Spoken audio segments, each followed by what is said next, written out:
Matchday 3 produced a lot of injuries, and I mean a lot. 35 total injuries across all 5 leagues, and we're going to talk about a few of the injuries to the key players and how they affect not only the club, but also their respective national team, as the September international break is about to happen, and there are some key qualifiers during this window. You know, the UEFA's Nation League, the CONCACAF Nations League, and the AFCON, or African Cup of Nations qualifier as well. Starting in Spain, in La Liga, Jan Obiek for Atletico Madrid is dealing with an undisclosed illness. We don't really have that much information about it. Hopefully it's not too serious, so more information on that. Girona is dealing with an injury to the Venezuelan international Yangel Herrera. He has an adductor injury. 9 times out of 10 it's probably an adductor or growing strain. It said mild in nature, grade 1, maybe 1 to 2 weeks. Like, just take some time off. I don't expect him to miss too much time, so at most, let's say 2 weeks. So more information on that. Barca got an injury boost when Ansu Fati returned to training. He was dealing with a foot injury, but he returned yesterday, September 2nd, which was good. Expect to see him back on the pitch soon. No real residual pain or anything, so that's good for Barcelona. Real Sociedad is dealing with 2 injuries. One to Brais Mendes, he has a foot injury, and Hamari Traore has a knee injury. And it's sad to see this, but Real Madrid is falling apart physically. Danny Ceballos has an ankle sprain that's going to keep him out 6 to 8 weeks. 9 times out of 10, this is a grade 2 ankle sprain, which means he probably partially tore 1 or more of his ankle ligaments. We're not sure which ones, but he's going to miss an extended period of time. And if that wasn't bad enough, the French national team, from their training camp, Real Madrid got some information that center back Ferdinand Mendy suffered an injury to his right tibia, that is your shin bone, and one of my favorite midfielders, Aurelien Tchouameni, is dealing with a left foot injury. If you remember, he dealt with a foot injury during Euro 2024. We don't know if it's the same foot, but still, he could potentially miss some time there as well, and that's not good. And that's not good, especially for me as a fan. As a fan of the French national team, as you know I am, and because they're facing Belgium and Italy during this window, and they're going to be without one of the better center backs and also one of the best midfielders. So, but I still think Les Blues can win both matches. So stay tuned for that. To England and the EPL, Arsenal is dealing with a couple injuries. One injury to Declan Rice, undisclosed. We don't have much information about that, so stay tuned for that. Mikel Merino, we got more information on the shoulder injury he was dealing with. They fear that it's a fracture. It's going to keep him out 6 to 8 weeks, which kind of tracks. So if it is a fracture, he will miss an extended period of time. Not great, because he's supposed to be an impact player for the Gunners, which he will be. But you got to get healthy first. And a lot of people were worried about fullback Justin Timber. He went off in the 45th minute during Arsenal's last match. It was put down as a muscular injury, just some muscular discomfort. It was really just some cramping. I know Zinchenko came in for him at left back, but I'm not too concerned. He should come back. He should train. I'm not really too concerned about that. So Justin Timber will probably be out there maybe in a match or 2. Aston Villa has dealt with 2 injuries. One, and it's a big one, Leon Bailey dealt with a hamstring injury, and that means he had to be replaced by Jamal Lowe on the for them Reggae Boys, the Jamaican national team. And this sucks because we're playing, because that's my home national team. Jamaica. Because we're playing Cuba and we're playing Honduras, and we definitely need him up top or in the midfield to combine with Damari Gray and everybody. But yeah, he's going to be out, and so he is not going to be in. He was called up to the Jamaica squad, but he is no longer because of the hamstring injury. And also Jaden Philogene, he has a muscular injury, and we don't know how long he's going to be out, but he should maybe miss a match or so.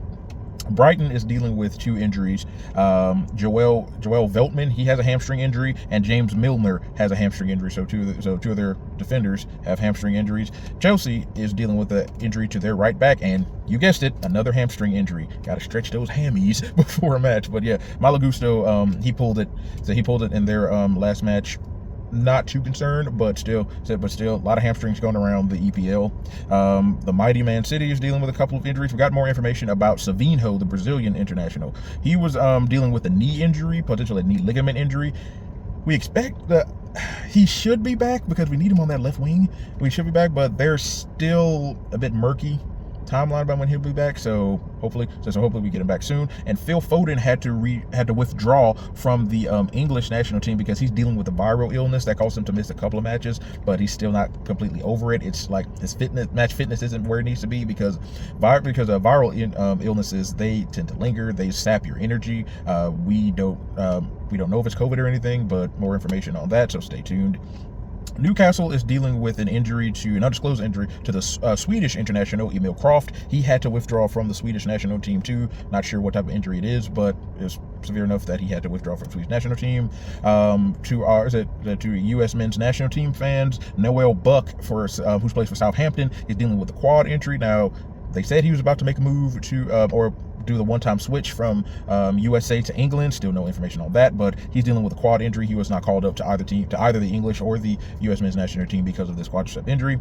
And also the often injured Mickey van de Ven, the center back for Tottenham, is dealing with a knee injury. If you have a speed like he does, you're going to suffer a lot of lower leg injuries. He's dealt with a lot of hamstring injuries, a lot of knee injuries. He's even had a couple of calf injuries. It's because we have certain types of muscles. We have slow twitch and fast twitch muscles. When you're running and you're sprinting, getting back in position like defenders do, covering a lot of ground, he uses those fast twitch muscles a lot. And because he has such speed, he's one of the fastest defenders in the EPL.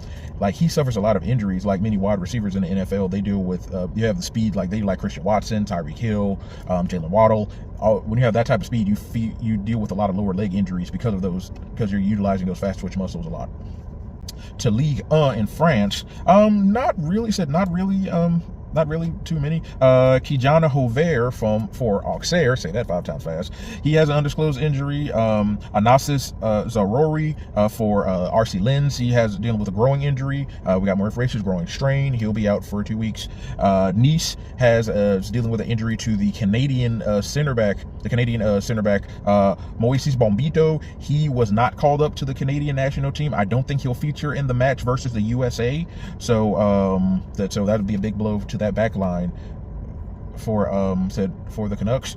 He has an undisclosed injury. PSG is dealing with an illness to Nuno Mendes, and Reims is dealing with a muscle injury to Yaya Fofana, the Cote d'Ivoirian international, the champion Cote d'Ivoirian. So the defending AFCON champions won't have one of their key colleagues in the midfield, so that'll be a problem.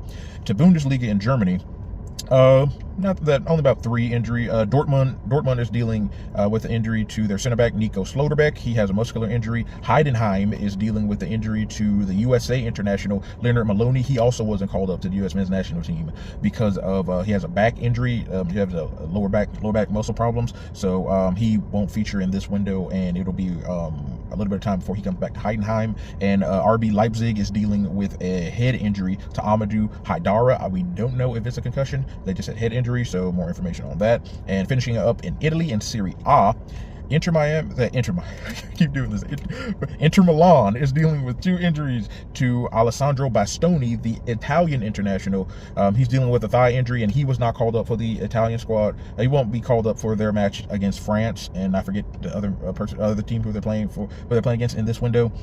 Yeah, he's dealing with a thigh muscular strain. And the Turkish international, and who made a real name for himself in the Euro 2020, Hakan Kalhanoglu, he's dealing with a thigh muscular strain as well. So that's not good. He wasn't called up either. To Fiorentina, Antonin Barak has an undisclosed injury to Lecce. Patrick Diorgu, the Danish international, is dealing with a muscle injury. He wasn't called up to the Danish squad either. And Parma is dealing with 2 injuries. One to Emmanuel Valeri, who has a thigh muscular strain, and we have a muscular injury to the Japanese international Zion Suzuki. He has a muscular strain as well. A lot of injuries around the world of football and for Matchday 3, and their respective national teams are going to have to try to cover up for some of these, because these were some key players who play big roles for the national teams. But let's hope these guys can get healthy for the remainder of their club season, and because some are expected to be better after the international break. I forgot to mention one for Bundesliga. Bayern Munich winger and midfielder Leroy Sané. Now he had a minimally invasive growing surgery in the offseason, and he's working his way back from that. Technically he's fit, but he is going to forego this window for the German national team. So he's just going to work on getting it back to match fitness. He's currently training with Bayern Munich. those are all the injuries I have for you. Stay tuned. We'll try to do injury recaps like this every match day. Stay tuned to Boot Room Banter for all of updates around the world of soccer.